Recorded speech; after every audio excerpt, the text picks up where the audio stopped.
mais um Café com Política hoje. Hoje nós estamos poderosos aqui, hein? Não é, Cíntia? Muito poderosos! Boa noite a todos que estão aí, que vão nos assistir, né? Mas antes nós temos aí um início bem bacana. Vamos ouvir, pessoal? Boa noite a todos. O nosso convidado dessa noite ousou por divulgar vídeos na internet onde defendeu temas polêmicos, como a união entre homossexuais, fidelidade e a necessidade de mudança na estrutura da Igreja Católica. Por isso, recebeu a pena máxima imposta pela Igreja, a excomunhão. Nascido em Bauru, Roberto Francisco Daniel, o Padre Beto, é doutor em teologia, formado pela Universidade Ludwig Maximilian de Munique, uma das mais antigas da Alemanha, onde também concluiu seu doutorado em ética. Ele também é formado em radialismo, em história e direito. Antes de o Padre Beto ter sido excomungado pelo Vaticano no ano de 2013, apenas o filósofo italiano Giordano Bruno havia recebido a pena máxima da Igreja Católica, isso há mais de 400 anos.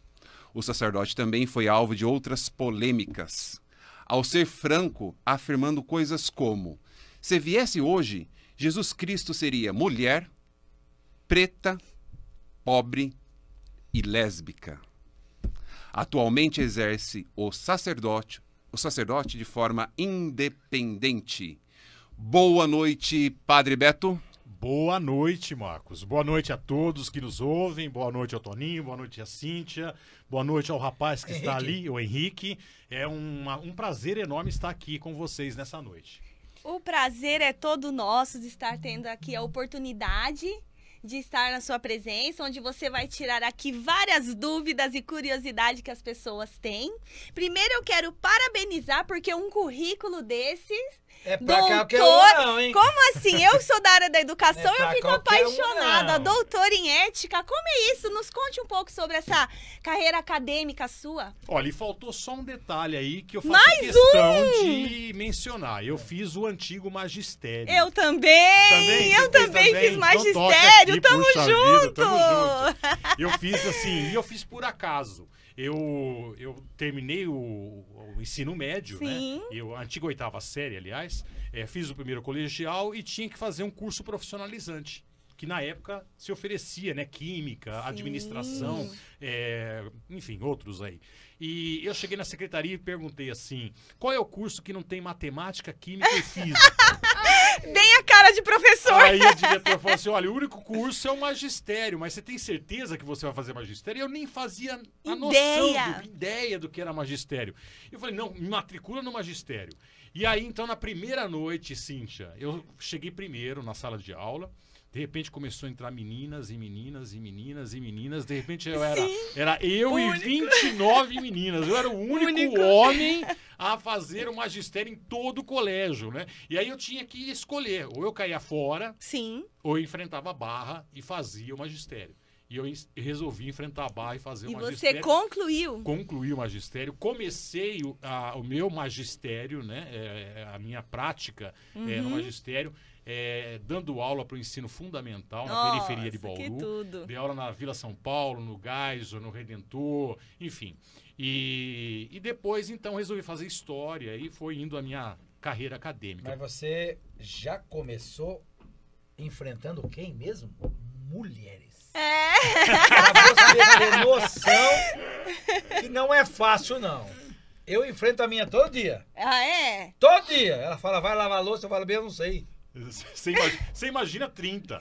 Imagina mulheres. 30. Não é? 29 Então, e a realmente, professora ainda por cima. Você já professora. começou de parabéns. Exatamente. Mas O Beto, ele foi aluno do Papa Emérito... Não fui aluno. Do Bento XVI. Explica Bento pra gente isso, Beto. XVI, conta aí pra gente. Eu morei no seminário Herzogliches Georgianum, que é o segundo seminário mais antigo do mundo. Nossa. O primeiro seminário fica em Roma, que é a Gregoriana. Sim. O segundo é este, que fica em Munique, Olha. que tem mais de 600 anos de existência. É o segundo mais antigo. E o Bento XVI, ele morou como seminarista nesse seminário e estudou na minha universidade, na Ludwig Maximilian. Não é? Foi professor nessa universidade depois, não é? Era um professor muito progressista, muito aberto. O seu primeiro livro foi muito assim lido pelos estudantes da época, na década de 60, mas com a Revolução dos Estudantes em 68, ele deu uma reviravolta na sua maneira de ver o mundo e se tornou um cara muito conservador. E aí ele subiu carreira, né? Mas então, eu tava contando pra você, né? Assim, começou ali com o magistério. Isso, eu me formei em magistério, mas não sabia o que fazer da vida. Olha. Aí alguém me bateu nas costas e falou assim: Beto, faz direito. Direito abre um leque enorme de opções e tal. E eu fui prestar o vestibular na IT, não é? E naquela época era a IT em Bauru e o Largo São Francisco em São Paulo, não é? Então era super concorrido o vestibular. E eu fui sem nenhuma pretensão, não é? Em passar, mas passei em 85º. Eram 200 vagas. Olha. Até que passei muito bem por ter feito magistério. Sim, com certeza. E aí comecei a fazer direito e dar aula na rede pública de ensino. Mas fiquei 2 anos ali e o curso de direito não era meu curso. Não é? Até que um dia o Ana Rosa Zuiker, que fica no Redentor, me convidou para dar uma aula de história. Olha. E eu aceitei. Depois daquela aula, que foi mais um bate-papo com os alunos, né? Não era professor de história. Eu falei, eu gosto de política, gosto de questões sociais, gosto, enfim, discutir esse país, né? Vou fazer história. Aí tranquei matrícula de direito e fui fazer história. E graças a Deus eu tive pais muito liberais. Meu pai era assim: olha, você faça o que você quiser. O que eu quero é te dar um diploma. Eu sou mecânico de máquina, não posso te dar a herança, não vou deixar a herança para você. A única herança que eu vou deixar é um diploma. Aí você escolhe, não é? E sabedoria, não? Muita. Muita. E assim, com muita liberdade de escolha. E eu fui fazer história, não é? E a história, o curso de história foi o meu curso. Não é? Ali realmente eu mergulhei nos livros, ali realmente eu amadureci como pessoa humana. Aí chegou no 3º ano do curso de História, eu falei, puxa vida, eu larguei 2 anos de Direito. Joguei fora. Não, eu vou recuperar isso. Olha, aí cheguei em casa e falei, gente, eu vou fazer Direito, vou voltar a fazer Direito. Aí meus pais falaram, não, mas você vai terminar a História. Não, eu vou terminar a História. Então meu último ano de História foi assim, pó de Guaraná atrás de pó de Guaraná. Sei, pra poder dar conta ali, artigo, um monte de coisa. Exatamente. Então, era fazer história à noite, cursar história à noite, dar aula à tarde e de manhã algumas matérias de direito. Eu pagava direito e o meu pai pagava o curso de história. Não é? Aí eu me formei em história, só que nesse meio de tempo eu já estava muito engajado na Igreja Católica, sempre fui pertencente. Meus pais. Mas você não nada de seminário até aí. Nada de seminário até aí. Meus pais eles foram uma liderança muito expressiva na diocese de Bauru, principalmente meu pai. E eu era uma liderança também da Pastoral da Juventude. E eu comecei a fazer retiros espirituais de Santo Inácio em Indaiatuba, aqui no estado de São Paulo.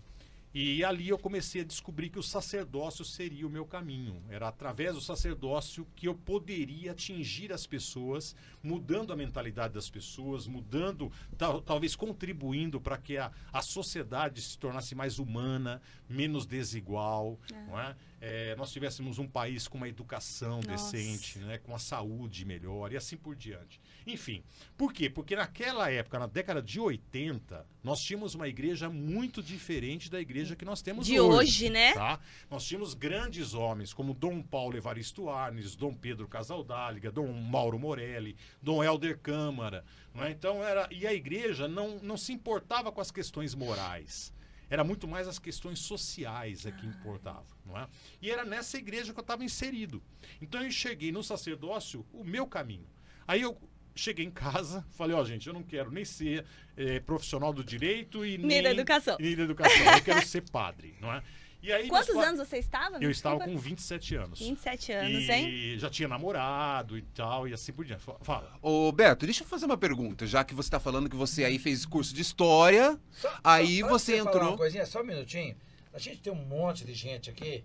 Que tem gente querendo dar boa noite antes. Aí você vai fazer a pergunta. Tem gente querendo te dar boa noite noite aqui, padre. Vamos lá, então, falar? E depois você já vem com a sua pergunta, Marcos. Ó, aqui nós temos presente aqui, ó, o Dani. O Daniel tá assistindo, o advogado tá assistindo aqui a gente, o Rafa Narras. Boa noite, amor. Boa noite pro Toninho também, meu marido. Aqui temos também a Rosana de São Paulo. Temos a Joana. A Joana, ela é apaixonada pelo seu trabalho e ela é professora de história. Ô, ela Joana. é formada em história e tem toda essa... né? Adora essa área. Temos também aqui o Paulo César. Tamo junto, meu amigo. Paulo César falou. Valeu, Paulo César. Temos também a Maria Luísa. Boa noite. Temos também o Henrique. Boa noite, meu amigo Antônio Alencar, Cíntia Marçal e a todos. Henrique Piccolo é de Igaraçu do Tietê. Tem um programa de domingo, chama Som Brasil, na rádio lá da cidade. É Oi, isso Igaraçu aí. do Tietê, que terra Igaraçu boa, nos terra boa. prestigiando em todos os programas Nós também. sou professor de história, ele. E Olha ele aí. também é professor de história. Olha, gente, é muito bacana ter o pessoal aqui na área de história. E a Rosana, você falou da Rosana? E a Rosana tá falando boa noite, noite. que é a Rosana de São Paulo. Pessoal, vamos mandar áudio, vamos mandar perguntas. Ele tá aqui pra responder, pra tirar, né, todas as Tirar dúvidas, tá E bom? olha, sem nenhum pudor, tá? Sem Pode pudor. fazer qualquer tipo de pergunta. É assim que a gente gosta. Você vai fazer a sua pergunta, depois eu tenho a minha. Isso, mas vamos então, lá, Marcos. Falando nessa sua carreira, nessa sua trajetória acadêmica, Padre Beto, no curso de História, o senhor foi influenciado por Karl Marx, Perfeito, certo? perfeito. Como que funcionava a sua cabeça nessa época, sabendo que os últimos papas... Aí o senhor fez o curso de História para depois começar a teologia que o senhor ia falar agora que eu te interrompi. Certo. Como que funcionava a sua cabeça, sabendo que os últimos papas condenavam o marxismo? Olha, você está certo que meu curso de História foi muito influenciado pelo marxismo. Ainda não tinha aquela vertente que depois iria chegar, que é a vertente da história das mentalidades, né, do cotidiano. Então, nós buscávamos entender o contexto realmente histórico, né, de cada fato. E a influência de Marx foi muito grande. Mas, para a igreja da época... não havia muita contradição entre a teoria marxista e o que a igreja, ou a teoria social da igreja.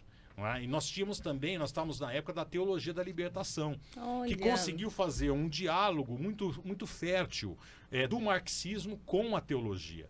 Então, para nós não havia contradição. Apesar de Marx ser materialista, não é? Nós víamos na sua teoria da história e nós víamos também na sua análise do capitalismo, pelo menos análise da sua época, né? Algo de muito interessante para nós entendermos a nossa própria realidade. Porque a teologia da época tentava fazer o quê? O diálogo entre sociedade, economia e Deus, não é? O que Deus tem a ver com tudo isso. Não é? Então, um instrumental muito importante foi, sim, a teoria marxista, não é? Que nos ajudou muito. Então, não havia grande contradição, não. Mas você ia fazer uma pergunta, Toninho? Não vou. Faça. Muito bem. Estamos falando aqui de igreja, mas o senhor falou de política, né? Perfeito. Eu vou te fazer uma pergunta de política. Padre Beto, bom, antes de falar de política, Padre Beto... Mas depois eu quero continuar minha trajetória, hein? Opa, vai terminar sim. Olha, tem muitas perguntas. Tem muita coisa. Olha, o pessoal que quiser também mandar um áudio, o nosso telefone aqui, o nosso WhatsApp é o 991918767. O Padre Beto está aqui para responder a sua pergunta, o seu questionamento. Fique à vontade para mandar o seu áudio. Toninho. Nós estamos aqui, ó. O Anderson Aguiar é o assessor do deputado Sargento Neri. Está falando, boa noite, Toninho, boa noite, Cíntia, boa noite, Padre Beto. Boa noite, Boa Anderson. noite, boa noite. Boa noite. Eu mandei pro deputado também. Legal. Isso. Bom, é o seguinte, Padre Beto. Eu vejo o senhor como uma pessoa influente, tá? Bastante. O senhor, assim, vê a política de Bauru, do Estado, de uma forma... O senhor tem como explicar que forma o senhor veria? Olha, eu vejo a política de um modo geral, não só de Bauru, não, claro que há as peculiaridades de cada esfera, vamos dizer assim, né? Bauru, Estado e Federal também, não é? Que eu poderia tecer e posso tecer aqui, mas eu vejo a política, o momento atual da política é um momento muito triste. Sim. Muito triste em que os políticos, de um modo geral, eles não estão pensando na população. Eles não estão pensando no mais pobres, não estão pensando realmente nas estruturas que deveriam ser mudadas, transformadas, para que esse país se torne um dia realmente a 7ª potência ou a 6ª potência do mundo, ou viva como tal. Não é? Porque nós somos, mas não vivemos como tal. Um país, Toninho, ele só vai se desenvolver realmente quando se investir seriamente em educação. Sempre. A educação é o primeiro passo. Por que os políticos não investem? Por quê? Porque povo mal educado, povo que não tem acesso à educação, povo facilmente dominado, facilmente manipulado. Tá? É só você falar de Karl Marx, por exemplo. Hoje Karl Marx está sendo demonizado. Estão passando por mas cima do ninguém coitado. lê Marx. Não. Ninguém sabe que Marx falou assim. Ele tinha sim a teoria da revolução.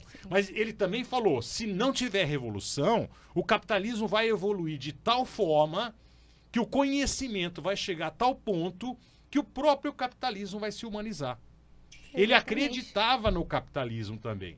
E a sua teoria é uma teoria do século XIX. Você já pensou? O problema das esquerdas no Brasil, e isso é um problema, é que eles pegam a cartilha do Marx do século XIX e fica vomitando hoje em dia. E a direita, por sua vez, demoniza Marx, ao invés de entender Marx. Toninho, me diz uma coisa. Marx falou assim, a revolução vai acontecer nos países industrializados. Sim. Não é? Que a Inglaterra fez? O que os países industrializados fizeram? Leram Marx. Leram. Entenderam, interpretaram. Em qual país aconteceu a Revolução?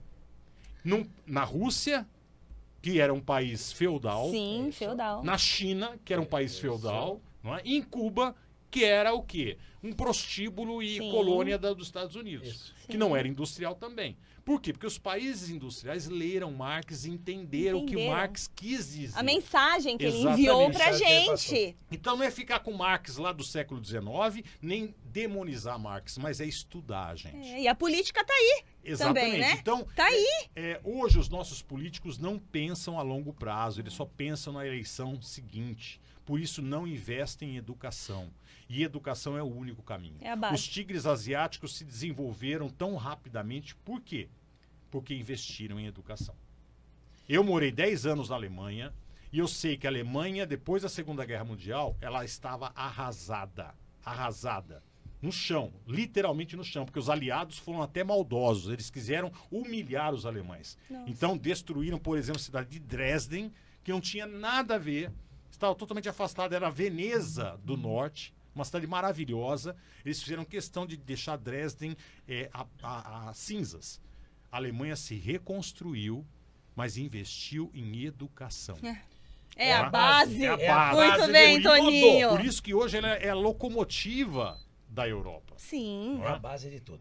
Ó, pra você ter uma noção, o que o padre Beto acabou de falar é a coisa mais simples do mundo. Até os anos 80, eu posso afirmar isso, até os anos 80, a educação do Brasil era uma. Após os anos 80, a educação mudou. Perfeito. Por quê? O papai falava você ir para a escola, você tinha que ir para a escola para estudar. Aprender aquilo que o professor ia ensinar. Se você não aprendesse, chegasse em casa, acontecia o quê? Tomava um chocolate quente. Era uma delícia. Marcava, mas era gostoso. Nós aprendemos. Hoje, eu tiro pela minha filha. Eu pago hoje, com 13 anos, uma faculdade para ela. É o preço de uma faculdade, as Certo? escolas. Certo. Muito bem. Foi estudar de manhã. A mãe chama 8 horas para entrar na aula, em casa. 9 horas tá dormindo. Tá. Ela não está estudando. É a geração. Recebemos uma reclamação. Vou colocar um porém para você. Realmente, eu estudei nessa escola que você falou da década de 80, não é? Década de 70 e 80. Era uma escola excelente, a escola pública. Só que ela não era... ela era mais elitizada.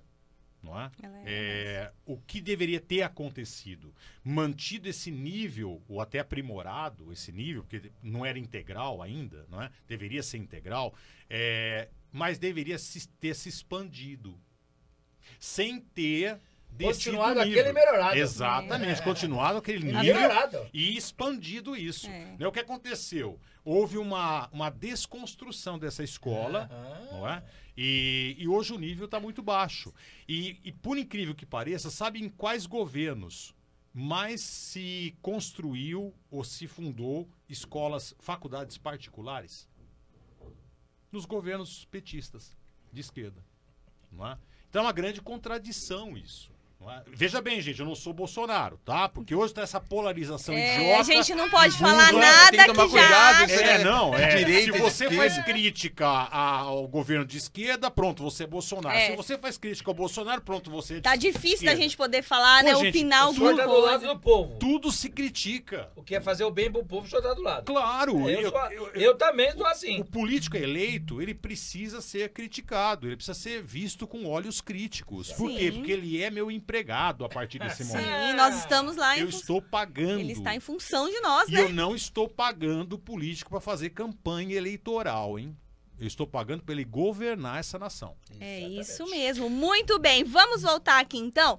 Você estava terminando falando da sua trajetória, né? Você estudou, fez o magistério, terminou história, terminou direito. Aí você chegou lá no sacerdócio. Como que começou, então, essa sua vida? Como que você chegou lá? Então, aí eu já era engajado na igreja. Sim. E estava fazendo os exercícios espirituais de Santo Inácio. E aí eu decidi ser jesuíta.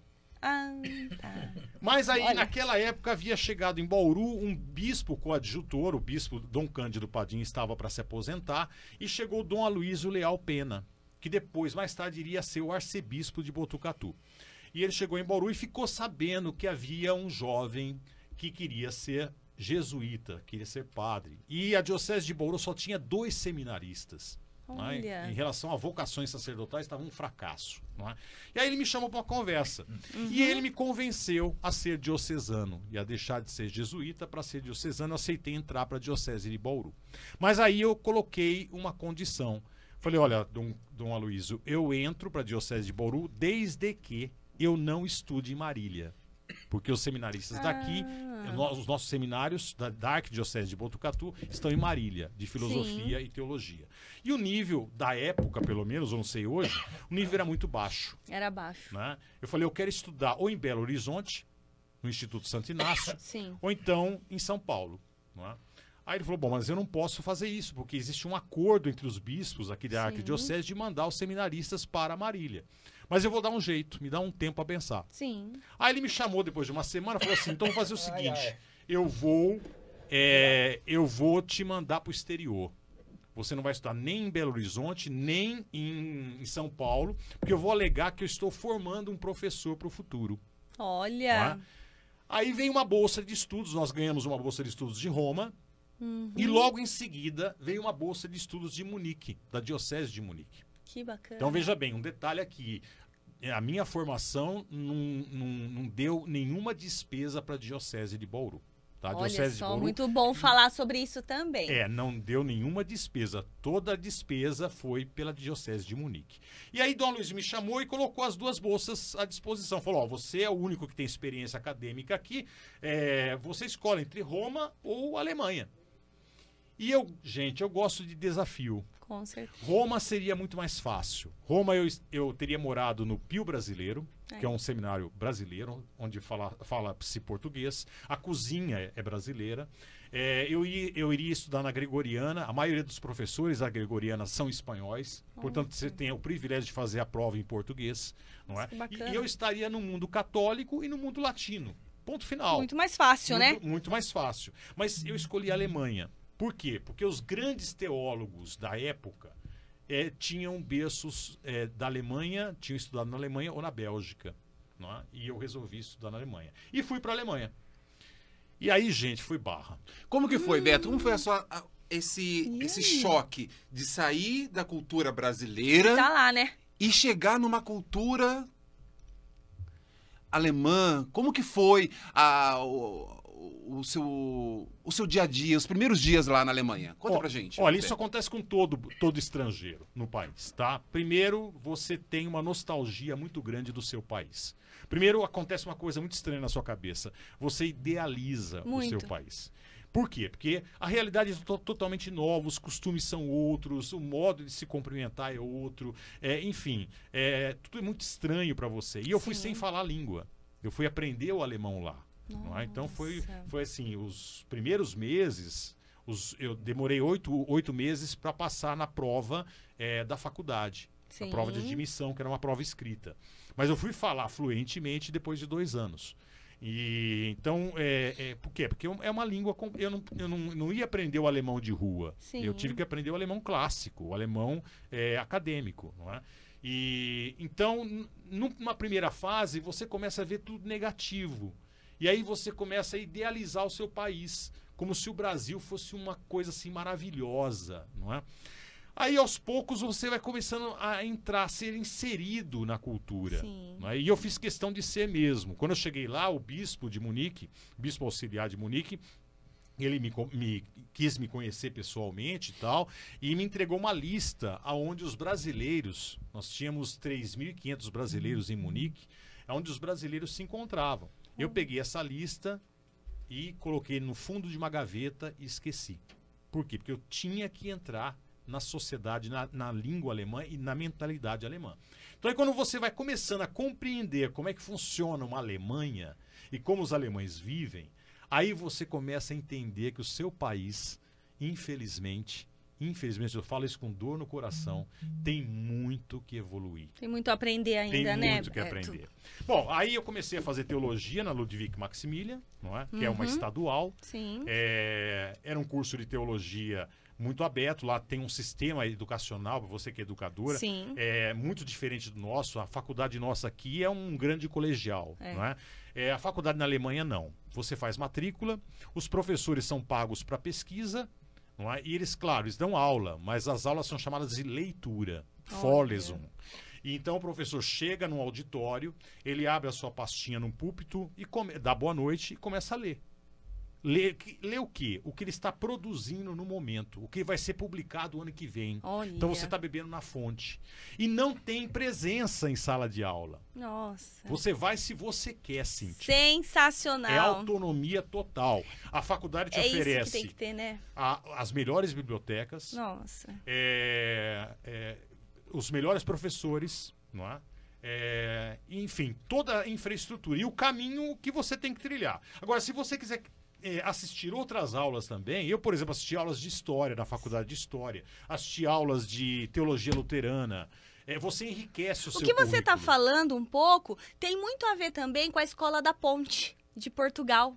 Eu tenho um grande vontade, eu tenho muito apreço em relação à Escola da Ponte, porque ela trabalha nessa ordem, né? Do aluno ter essa escolha, ter esse poder, essa autonomia, que a educação nossa deveria ser assim. Mas por que eles têm essa autonomia? Exatamente, mas por que eles têm essa autonomia? Porque o alemão, ele faz uma escola de ensino fundamental e médio que educa para a autonomia. Perfeito. Enquanto as nossas escolas particulares boas, vamos dizer assim, não é? Educam para quê? Para passar no vestibular. Para passar, são clientes, né? Passar no vestibular, entrar em nomes escola. E o conhecimento que o aluno tenha pode ser a melhor escola que for.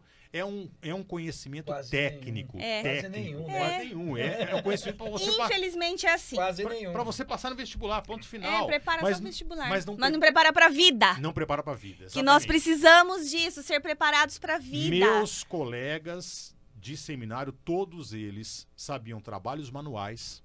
Incrível. Todos eles Pedagogia Waldorf. Isso. Faz muito isso, né? Faz muito isso. Sabiam passar... lavar roupa, passar, as atividades de vida prática. Costurar, todos sabiam economia, enfim, todos sabiam viver. Por quê? Porque o jovem alemão, ao contrário do jovem brasileiro hoje em dia, o jovem alemão com 18, 19 anos, ele já está sendo convidado a sair de casa. Não é para casar, não, tá? Não, é para seguir mesmo uma vida independente. Escuta, filhão, quando é que você vai tomar seu rumo? Deu tempo, né? É isso aí. E aí eles não vão direto para a faculdade, não. Eles vão viajar, percorrer um pouco o mundo, entendeu? Claro, nós estamos falando de um pessoal de classe média, porque a Alemanha é uma sociedade formada de classe média. A distribuição de renda na Alemanha é muito boa. Não é? Mas aí o jovem vai entrar para a faculdade com 22 anos, entendeu? Aí ele tem condições de viver o seu mundo acadêmico com toda essa autonomia. Sim. Entendeu? E eu tive que me adaptar a essa autonomia, a qual eu não estava também acostumado. Totalmente, um universo completamente contrário. As primeiras provas que eu fui fazer foram depois de 2 anos de curso. Olha só. Mas são provas que realmente exigem de você que você tenha um conteúdo de 2 anos de curso.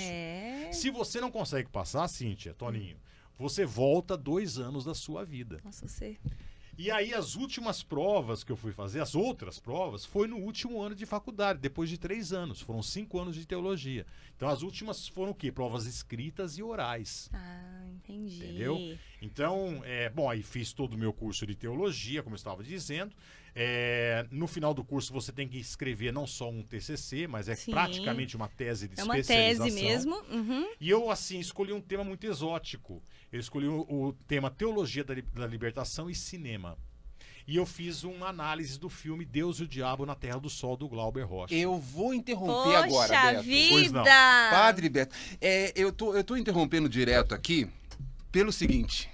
O Beto tem tanta coisa que a gente pode... Um programa só não é suficiente. Um programa só não é suficiente. Eu tô tentando até a lista aqui, não consegui de tanto assunto que tem. No sábado à tarde. No sábado à tarde, mas, ô Beto... Antes de você falar esse negócio, eu tenho uma coisa para falar pro Padre Beto. O senhor está falando tanto da Alemanha, o senhor falou que o Brasil é a 7ª economia do mundo. Em 2014, antes da Copa do Mundo, eu tinha uma empresa em Fortaleza, eu viajando para Fortaleza, eu estava vendo... O futebol, parou a câmera, travou? Travou. Eu estava assistindo no avião o futebol brasileiro. Eu não sabia que o cara do lado era alemão. Eu falei assim, ainda bem que a Copa do Mundo estava para chegar. Nós tínhamos acabado de ganhar a Copa América, né? Eu falei assim, ainda bem, né?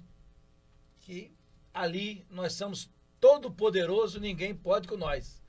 5 vezes tetracampeão mundial, papapá. Ele, meio português, meio alemão, ele falou... Não. Vamos traduzir em português o que ele falou. O que ele falou? Você está completamente enganado. Eu falei, epa, peraí. O Brasil é conhecido no mundo inteiro pela corrupção. Meu Deus. Eu louco? Sim. E foi bem claro. Este país... é o único país no mundo abençoado por Deus. E vou te dizer por quê. Se você estiver chupando uma laranja e cair uma semente no chão, ali nasce um pé de laranja. Perfeito. E é assim. E ele disse, se tivesse os políticos honestos, dessa forma ele falou, honesto e verdadeiro, sabe aonde? Eles eram o 3º país na economia no mundo na época, o Brasil era o 4º, parece.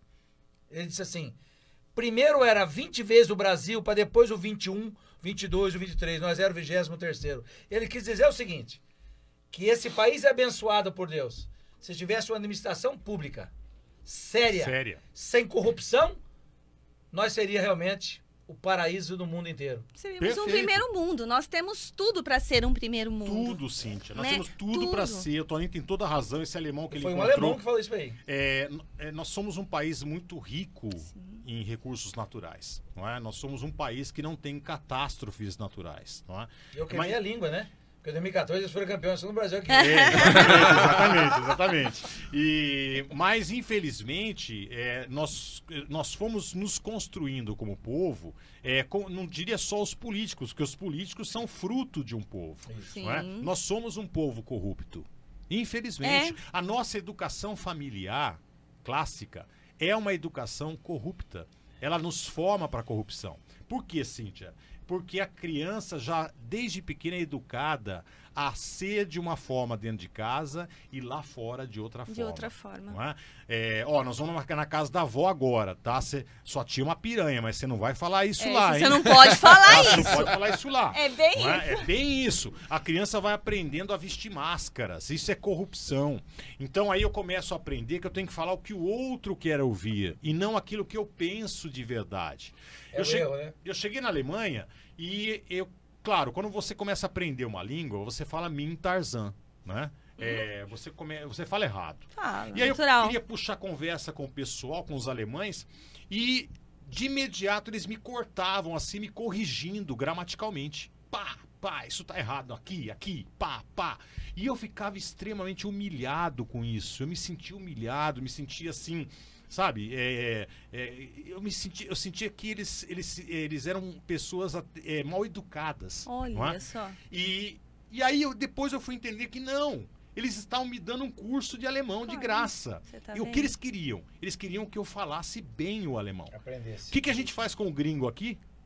Chega um americano, chega um europeu, não é? Ele fala tudo errado, a gente acha uma gracinha. A gente brinca. Né? Brinca, não o corrige, e ele sai falando E mal ainda português. ensinam a falar besteira, né? Exatamente. Os estrangeiros têm esse costume aqui de ensinar o estrangeiro a falar os palavrões do país. Por que o alemão me corrigia? Porque ele era sincero. Sim. Tá? Ele não queria que eu falasse errado e ele tinha sinceridade. Eu nunca encontrei um alemão falso. Tá? Olha que bacana. Toninho, vou dizer uma coisa pra você. Se você chega pra um alemão e fala assim, Hans, você fabrica essa garrafa pra mim exatamente como ela é? O Hans vai olhar a garrafa. Se ele não conseguir fabricar exatamente como essa garrafa, ele vai dizer pra você, Toninho, não assumo, não fabrico. Ele tem a sinceridade e a honestidade. Não fabrico. Se não for no Brasil, como é que seria? deixa comigo. Dá um jeitinho. O jeitinho brasileiro. É o jeitinho brasileiro. Ô, Betão. Posso continuar? Vamos lá, eu tô interrompendo toda hora. Amigo, pode terminar aqui? Eu não sei o que eu não tô fazendo aqui atrás, não tô indo aí. Então, mas né? é que nós temos aí muito assunto, Beto. E nós vamos agora falar um pouquinho dos 10 anos que você passou na Alemanha estudando teologia. Beto, me fala um pouquinho. Depois de estudar tanta coisa, por que você quis se tornar padre? E eu vou completar aqui também, da pauta, que eu quero dar continuidade, o seguinte, da questão dele que está falando de você se tornar padre, é uma coisa bem bacana, porque em 2013 foi o que aconteceu de você ser excomungado da Igreja Católica. O senhor ainda é padre? É uma questão assim que eu gostaria que o senhor deixasse mais assim, explicasse para todo mundo, porque nós não conseguimos associar o seu nome a não ser o Padre Beto. Correto. Não é? A gente não consegue. Correto. Como que mas, fica assim, isso? Só para complementar, porque eu sei que eu tô atrapalhando a entrevista. Preciso cortar meu microfone. Existem duas situações que eu sei que o senhor vai explicar aí, mas assim, antes da Humanidade Livre e pós-Humanidade Livre. O senhor é ex-padre? Como que é isso, Beto? Explica pra gente. Eu vou explicar segundo a Igreja Católica. Tá. Isso. Tá? Independente da outra igreja que eu criei e tudo mais. Tá? Certo. O que é excomunhão? A excomunhão é a pena máxima que um católico pode receber. E o que é excomunhão? Sendo uma pessoa excomungada, eu estou condenado ao inferno. Não passa nem pelo purgatório? Não. O excomungado é um condenado ao inferno. Então, veja bem, o excomungado, ele não perde, se ele é padre, ele não perde o padre. Então, eu não sou ex-padre. Eu sou um padre maldito. Perante a igreja. Perante a Igreja Católica. Sim, claro. Eu estou falando segundo o direito canônico. Perfeito. Então, eu não pertenço mais à comunhão dos santos. Eu não posso mais pertencer. Desculpa te cortar. Você não pertence à comunhão dos santos. Você pertence à comunhão de Deus. Não, tudo bem, você está me defendendo. Eu tô falando a verdade. Eu tô querendo esclarecer assim, qual é a visão. Então, muitos jornalistas já escreveram ex-padre e tal. Tá errado. Eu não sou ex-padre, porque não me tiraram o padre. O título. O senhor não é uma pessoa... o senhor não voltou para o Estado laico? Não. Existe um processo de laicização, não é? Que é um outro processo que eu não recebi. O processo de excomunhão, que daqui a pouco a gente pode contar como é que foi que aconteceu comigo, mas o processo de excomunhão te condena ao inferno. Por isso que na Idade Média, o excomungado, ele era levado à fogueira. Você citou Giordano Bruno, por exemplo. Há 400 anos atrás? Há 400 anos atrás, ele foi excomungado e foi queimado na fogueira. Por quê? A fogueira, segundo a visão da igreja, né, a fogueira era uma oportunidade do excomungado se arrepender. Nossa! E aí não ir para o inferno, pelo arrependimento dele, mas ir para o purgatório ou o céu. Então a fogueira era uma chance, entendeu? Por isso que o excomungado era queimado vivo. Graças a Deus, em 2013 já não existia mais já isso. Não tinha mais, não é? graças a Deus. Mas essa é a condição do excomungado. Então, se no século XIX eu tivesse sido excomungado, na Idade Média, eu teria sido queimado na fogueira. Queimado. No século XIX, quando eu morresse, eu não seria enterrado num cemitério, porque cemitério é Campo Santo. A minha família teria que encontrar um pasto, algum lugar aí para me enterrar meu corpo. Olha isso, Jesus gente. amado. Porque eu não pertenço à comunhão daqueles que vão para o céu ou purgatório. Entendi. Então eu sou uma pessoa totalmente excluída, já condenada ao inferno. Mas sou padre. É um padre maldito, mas é um padre. Ô, Sim. Beto, mas Mas vamos supor que você precisa Hoje ele tá. excomungado Hoje ele tá com agitado. o título, certo? Certo. Mas você precisa fazer... tem alguém que está quase morrendo e não existe nenhum padre na cidade. Você poderia, perante a Igreja Católica... Não. Não poderia também De dar uma jeito excomunhão. nenhum. Eu não posso entrar numa igreja. Se eu entrar numa igreja para participar de uma missa, só sentar no banco, Sim, tá? Eu quero assistir uma missa, nem participar, tá. tá? Se o padre me reconhecer pelo direito canônico, ele tem que parar a missa, pedir que eu me retire, e só assim ele pode continuar o rito. Comungar você não Sim. pode mais também. Agora eu quero te fazer uma pergunta Com certeza. bem séria. Você está falando sério que o padre pararia a missa para mandar você sair? Esse é o dever dele. Por conta que ele estaria Desculpa- seguindo a norma, né, da igreja, desculpa né? o que eu vou te falar. Se qualquer ser humano na face da Terra fizer uma coisa dessa com outro ser humano, não importa quem desumano. seja ele. É desumano. Ele não é um ser humano, ele é desumano. Então, mas essa é... Mas é a regra, a a norma. regra, a Não. norma. É. Entendeu? Essa é a regra Se e a a norma. regra é a norma, desculpa, mas tem coisa errada aí. Então, para você ver o peso da O excomunhão. peso que é. Que é. Mas, e disso também, eu quero tirar o seguinte. Você foi excomungado, mas o que te levou a ser excomungado? Por que isso aconteceu? Então, vamos primeiro Por voltar que um pouquinho. será? Bom, eu quis ser padre Sim. porque... Nós estamos terminando? Não, né? não. Imagina, Não, nós temos começou tempo. agora. Porque você me perguntou por que eu quis ser padre, né? É. Eu quis ser padre, primeiro, claro que existe o lado místico, Sim. porque eu me identifico muito com Jesus Cristo, não é? Com a mensagem de Jesus Cristo.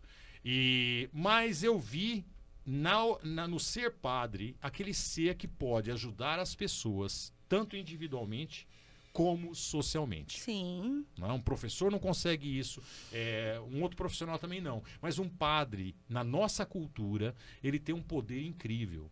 Tá? Hoje está perdendo, mas Tá. naquela época, da década de 80, ele tinha um poder incrível. Não é? E aí, então, eu fui para a Alemanha. E aí fiz minha teologia. Minha tese foi, então, como eu estava dizendo, sobre o filme Deus e o Diabo na Terra do Sim. Sol. Ganhei nota máxima com essa tese. Me formei com 10 com louvor na Ludwig Maximilian, que é uma universidade muito bem conceituada. Aí, isso foi em 98. Vim para Bauru, fui ordenado padre lá na igreja Nossa Senhora Aparecida. Ah, adoro. A igreja onde eu fui batizado, recebi minha primeira comunhão, frequentei a comunidade de jovens, não é? E fui crismado, e lá eu fui ordenado padre. E por ter recebido nota 10 na teologia, a Diocese de Munique me ofereceu uma bolsa de estudos para o doutorado. E o bispo, Dom Aloísio, falou: Beto, aceita. Claro. Você não sabe se eles vão te oferecer no futuro, não é? Volta para a Alemanha. Aí eu voltei para a Alemanha e comecei a fazer meu doutorado na mesma universidade. Só que era uma bolsa empregatícia. Tá? Então eu tinha que trabalhar como padre na comunidade de língua portuguesa, porque a Diocese de Munique tem muitos estrangeiros, não é? Então ela começou a criar paróquias estrangeiras. Então havia a paróquia italiana, a paróquia de língua francesa, a paróquia de língua portuguesa e assim por diante. E eu fui encarregado da paróquia de língua portuguesa. Então eu lidei com 2.800 portugueses, 3.500 brasileiros, além dos africanos de língua portuguesa que moravam em Munique. E, claro, brasileiros Sim. oficiais e clandestinos também. E aí eu percorri, então, durante 5 anos, não é?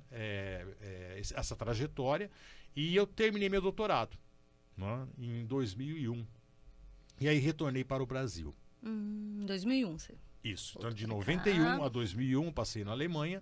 E o que aconteceu nesse período, gente? Aconteceu que João Paulo II, apesar de ser um papa muito carismático, não é? Ele era um papa muito conservador. E o Karol Wojtyla se torna papa na década de 80 e eu vou para a Alemanha. A Alemanha tinha uma igreja muito progressista, tem ainda. E eu larguei uma igreja progressista aqui. Só que João Paulo II começou o quê? A substituir os bispos e cardeais progressistas por bispos e cardeais conservadores. Então, quando eu chego em 2001, eu encontro uma igreja totalmente transformada. Nossa. Uma igreja que muito mais se importava com as questões morais do que com as questões sociais. Não é? E eu continuei a minha linha. Então, cheguei em Bauru, comecei a ser um padre que acolhia as pessoas, acolhia todos. Não é? Eu me lembro que a primeira igreja que eu assumi foi assumi como vigário. Tá? Eu nunca fui pároco, eu sempre fui vigário. Assumi a Santa Terezinha, foi a primeira. E a Santa Terezinha, na época, ela apagava as luzes até a metade da nave da igreja porque não tinha gente nas missas. Nossa. Não tinha. Porque aquela região é uma região de comércio. Não é? Então, não tinha frequentador praticamente. E estava no vermelho. E o Padre Beto chega, não é? E eu começo, em 3 meses, eu lotei a Santa Terezinha. Então vinham pessoas de diversos bairros da cidade. Não é? E o pároco era um outro padre, não é? Que começou então a ficar com muita inveja. Puxa! Não é? Ao invés de, para vocês perceberem a mentalidade, né, do clero, né? Ao invés de me enxergar como um potencial, claro. Vamos pensar até materialmente, vai. Pô, esse cara tá me trazendo grana. Pô, ele tá trazendo fiel, a coleta tá sendo 10. Não é? Não, ele começou a ficar com inveja. Infelizmente o ego falou mais alto aí, né? Que pena. E havia um projeto de restauração da Santa Terezinha, que era um projeto muito lindo. E demorou, né? Esse padre não se realizou. Não se terminou ainda. Ela não está pronta. E aí no final desse ano, de 2002, esse padre mostra o projeto para o bispo. Fala assim, mas eu tenho uma condição. Eu realizo o projeto, mas o senhor tira o Padre Beto de lá. E aí o bispo me chamou, falou assim, olha, o padre fulano de tal colocou essa condição, entre o projeto de restauração e você, eu fico com o projeto. E aí ele me disse uma frase que me marcou muito, ele falou assim, você é um piano de caudas e a diocese é um quartinho, eu não sei onde é que eu te enfio. Nossa, um piano de caudas. Então, aí ele falou assim, mas eu te recomendo que você vá à paróquia universitária que está sendo construída. Né? Se celebrava num salão ainda no Jardim Panorama. E aí eu fui lá e o pároco de lá me aceitou e eu comecei então a celebrar isso. E o que aconteceu? Aconteceu que o povo que frequentava Santa Terezinha foi para lá. Todo mundo foi para lá, porque não era dali. Acompanhou. Entendeu? Eles não eram dali. Eles me acompanharam. E o projeto de restauração até hoje não aconteceu. Por quê? Até hoje. Porque faltou verba. Olha. Claro. Né? E aí, praticamente, eu fiquei, acho que uns 7 anos no Panorama, no Santuário do Sagrado Coração, e eu posso dizer para vocês que foram as minhas missas que construíram aquela igreja. Sim. Tá? Porque eu tinha 1.200 pessoas por missa. Sim, eu assistia muitas. Por missa. Cíntia, vamos falar muitas. Eu assistia muito. Vou falar aqui que tem mais gente aqui mandando recadinho. Olha, temos aqui...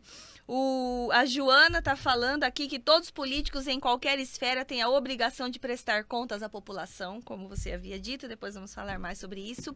Boa noite, amigos. Ótimo programa na Rádio Toque Me Voe. O Hélio está falando, que está participando, está gostando. O Elvio Mazina também de Lençóis Isso, Paulista. também. O meu Boa não noite, apareceu o Elvio aqui. Apareceu mais alguém aí que no meu não tem aparecido? Júlio Diniz está nos assistindo. Olha, Júlio, muito grande bem. abraço. Daniel, manda uma pergunta aí pelo áudio, Júlio. Isso, pessoal, vamos mandar áudio. Vamos mandar pergunta.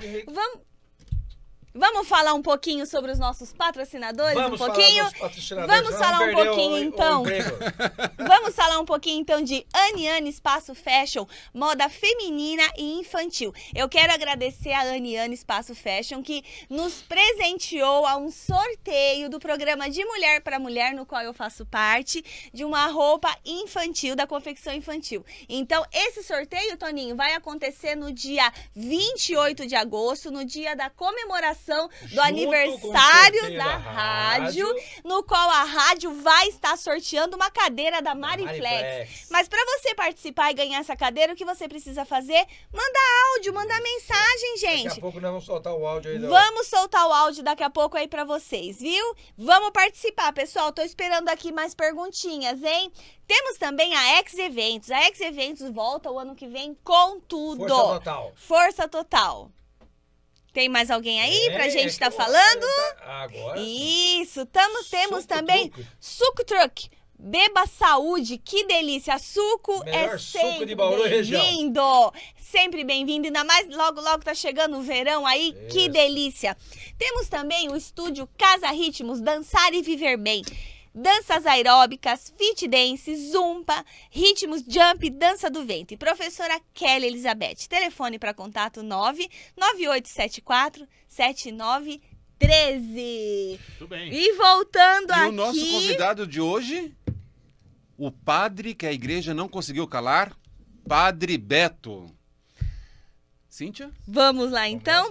Eu gostaria, então, nós vamos dar continuidade. Vamos continuar o que você estava falando. Aí você chegou lá na igreja. Então, a igreja fez toda essa questão. O porquê que foi excomungado? Quais foram os contras, né? Olha, eu devo dizer para você que durante toda a minha trajetória, o que aconteceu? Eu infelizmente, muitos padres, ou alguns padres, que eram lideranças em termos de hierarquia na Igreja Católica, se sentiam incomodados com a minha popularidade. Tá? E é claro que eu tive alguns embates também na reunião do clero, algumas críticas que eu fazia, não é? A postura da igreja. Eu me lembro que o hospital de base, por exemplo, estava em crise. Lembra da crise do hospital de base? Sim, teve. Não é? Eu cheguei a cobrar do bispo da época, que foi o bispo que me excomungou, uma postura. Não é? Olha, por favor, faça alguma coisa. O senhor é o bispo de Bauru, não é? Se envolva. Tem um poder para isso, né? Afinal de contas, tá precisando, o povo precisa de saúde. Claro, chama o eterno deputado de Bauru e o prefeito para um almoço e puxa a orelha dos dois. Sim. Ou então, vai até o pronto-socorro, chama a imprensa e fala, ó, ser humano, o filho de Deus, não pode ser tratado dessa forma. Enfim, eu tinha essas críticas. Sim. Não é? Isso foi causando também um mal-estar, não é? Mas eu sempre fui aberto para entrevistas, como eu estou fazendo agora com vocês. Não é? E eu era assim na Igreja Católica também. E em 2013, início de 2013, eu fui convidado para dar uma entrevista para um site espírita. E eles me questionaram sobre a moral sexual da igreja. E eu fui muito sincero. Veja bem, eu não toquei em dogmas, tá? Eu toquei em regras morais que podem ser muito bem alteradas. Não é?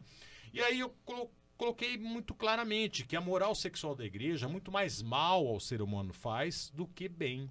Não é? E aí comecei desde a masturbação, não é? Tocando no sexo fora do casamento e assim por diante. A camisinha, proibia a camisinha, o anticoncepcional, num país como o nosso, é um crime. Não é? E a própria noção da sexualidade como algo pecaminoso em nós. Não é um dom de Deus a sexualidade. Com certeza. E aí eu toquei num tema que na época estava assim, era o grande debate do momento, não é? Que era a questão dos homossexuais. Não é? Eu disse, olha, a igreja não pode fechar os olhos para essa realidade. Não é? O homossexual não pode ser tratado dessa forma. Eu te aceito, mas não aceito a sua sexualidade. Não é? Não existe. E na época, estava o Marco Feliciano no Congresso Nacional com o projeto da cura gay. E o mundo ocidental estava discutindo o casamento homoafetivo. Então, era o tema em 2013. Bom, o que eu suponho que deva ter acontecido? Porque a entrevista não teve repercussão nacional. Tá? Ela teve repercussão local e espírita. Tá? O que deve ter acontecido? Alguns colegas, um grupo dentro da hierarquia católica, pegou essa entrevista em abril e jogou na internet para grupos ultraconservadores católicos. Nossa! Não é? Aí, de repente, esse pessoal começou a saber quem era o Padre Beto e que ele falava abertamente. Não é? E aí, então, eles me crucificaram para o bispo. Não é? E aí o bispo se reuniu com o conselho de presbíteros e falou, ó, a repercussão saiu da diocese, não é? O que nós fazemos agora? Aí, então, o Conselho de Presbíteros decidiu que eu deveria pedir perdão em público. Então, aí me chamaram, foi numa segunda-feira, me chamaram para uma reunião, o bispo da época e o vigário-geral. E aí ele falou, olha, eu não aceito o que você falou, eu exijo que você peça perdão, não é? Retire do ar, não é? Os seus vídeos e entrevistas e peça perdão em público, ou eu vou aplicar o direito canônico. Aí eu disse para ele nessa reunião, falei, olha, eu não posso pedir perdão, porque é isso que eu penso. Esse perdão vai ser falso. O senhor está me jogando contra a minha consciência. Eu não posso ir contra a minha consciência. Primeiro que todo mundo vai saber que é falso, esse meu perdão, não é? Segundo que vai ser mesmo, não é? E isso eu não faço. Eu prefiro ficar com a minha autenticidade e o senhor aplicar o direito canônico do que voltar atrás. Não é? Que ato de coragem, não? Aí ele falou assim, bom, eu vou te dar uma semana para pensar. E me deu essa semana para pensar, na segunda-feira que ia. Só que no dia, a gente ia se reunir de novo, foi numa segunda, ia ser na segunda seguinte. No dia seguinte ele foi para a imprensa. Ele deu uma entrevista para a TV Tem, me chamando de filho rebelde, não é? Nossa. E o que me deixou assim furioso, porque rebelde ele poderia ter me chamado, mas filho não. Sabe, eu tive um pai que ele não chega nem aos pés do meu pai. Tá? Da sabedoria, então, né, do seu pai. E a hombridade do meu pai. Meu pai não faria isso com ninguém, entendeu? Não jogaria dessa forma. Bom, e minha mãe estava hospitalizada, não é? Quando eu vi ele falando na televisão a meu respeito e sobre o caso, eu falei, putz, ela já foi pro quarto, ela tinha acabado de ser operada, ela vai assistir, ela vai ficar sabendo pela televisão, não quero isso. Aí corri pro hospital, cheguei no quarto, imagina aquela senhorinha frágil, meu pai já tinha falecido, e ela recém-operada. Eu falei, mãe, aconteceu isso. Minha mãe olhou para mim e falou assim, Beto, você sabe a educação que você teve. Não me abaixa a cabeça. Olha só. Toninho, sábia também. Eu saí com uma força daquele hospital. Aquilo te levantou. Nossa, assim. Você não imagina a força que isso dá. Sabe como chama isso? Hombridade. Exatamente. Viu? Hombridade. Aí o que eu decidi? Bom, já que eu não posso ter liberdade de expressão, eu não posso ter liberdade de pensamento, eu que sou um doutor em teologia, eu vou me afastar da minha instituição. Eu vou pedir afastamento. E como ele tinha ido à imprensa, no sábado eu chamei a imprensa. E fiz uma coletiva no meu condomínio onde eu morava. Falei, gente, eu vou pedir, eu vou celebrar minhas 2 missas amanhã, as 2 últimas missas, e vou pedir na segunda-feira o afastamento. Quando eu anunciei na imprensa, eu já imagino que deve ter acontecido. Eles chamaram um canonista, reuniram o seu conselho. Sim. Aí alguém deu a ideia de chamar um canonista de Embu das Artes, e foi instituído como juiz instrutor. Esse canonista veio. Eu celebrei minhas 2 últimas missas que hiperlotaram o São Benedito e a Santo Antônio. Que delícia, não? Foi assim algo... Marcou. Foi algo assim, foi um retorno muito... um retorno muito... que mexeu muito comigo, não é? E posso falar depois detalhes desse retorno. Claro. Mas eu tive que, na São Benedito, tive que parar 4 quarteirões da igreja. Santo Antônio também, não é? E parecia a missa do padroeiro, não é? E aí no dia seguinte, na segunda-feira, eu fui até a Cúria para apresentar minha carta de afastamento. E o bispo da época me recebeu muito bem, uma cordialidade assim que não era normal da parte dele em relação à minha pessoa, não é? Foi me dirigindo para uma mesa, não é? Uma sala. Quando ele abre a sala, foi cena de filme. Verdade. Eu vi uma mesa comprida com 5 colegas meus, todos de cabeça baixa, não é? E um estranho sentado na ponta da mesa, clericalmente muito bem vestido, não é? E eu fui conduzido a uma cadeira. E aí o bispo se despediu. Eu falei, mas o senhor não vai sentar aqui? Não é? Ele falou, não, a conversa vai ser entre vocês. E saiu. Aí esse senhor que eu não conhecia, que depois vinha a conhecer, ele começou a abrir uma sessão. Aí eu interrompi e falei, olha, o senhor vai me desculpar, mas eu vim pedir demissão. Eu vim entregar minha carta de afastamento. Não é? Ele falou assim, nós não aceitamos a sua carta de afastamento. Falei, mas como não aceita? Não é? Eu estou me afastando, não é? Não, o senhor não entendeu, o senhor será excomungado. Meu Deus. Então, quando ele falou isso, eu falei, peraí, nós estamos num tribunal eclesiástico? Porque a excomunhão só acontece, como era uma sentença, num tribunal eclesiástico. Não é? Aí ele falou assim, o senhor está num tribunal eclesiástico. Você estava no banco do réu. Isso, aí eu perguntei, mas espera aí, eu estou sentado no banco dos réus? Ele falou, o senhor está sentado no banco dos réus. Aí eu levantei. Eu falei, me recuso. Primeiro, não fui intimado. Lógico. Não fui avisado. Eu estou sem um advogado de defesa. E pior, a sentença já foi dada. Porque o senhor falou que eu vou ser excomungado. Não é? Que tribunal é esse? Como, difícil, né? hein? Aí houve um bate-boca entre eu e ele. Aí eu virei para meus colegas e falei assim, tem alguém aqui homem o suficiente para receber a minha carta de afastamento? Todos os meus colegas de cabeça baixa e mãozinhas postas como santinhos. Não é? Aí houve uma discussão também com esse senhor, que depois eu vi saber que é o senhor Tiago Venceslau, não é? Que teve envolvido aí num escândalo, ele chegou a ser preso depois, muito mais tarde. Era santo ele? Não era nada santo, não. Mas te excomungou. Mas me excomungou. Aí eu Sacais a pedra. Aí Aquele que pode, só não fique ali. Se você passar, cai na sua cabeça. É isso mesmo. Aí eu saí, ainda procurei o bispo para entregar a carta, mas eu não encontrei. E uma hora depois saí, então, a declaração de excomunhão. Uma hora depois? No site Rápido da diocese. assim. Rápido assim. E aí eu fui como excomungado. você se sentiu? Como que foi isso? Como você...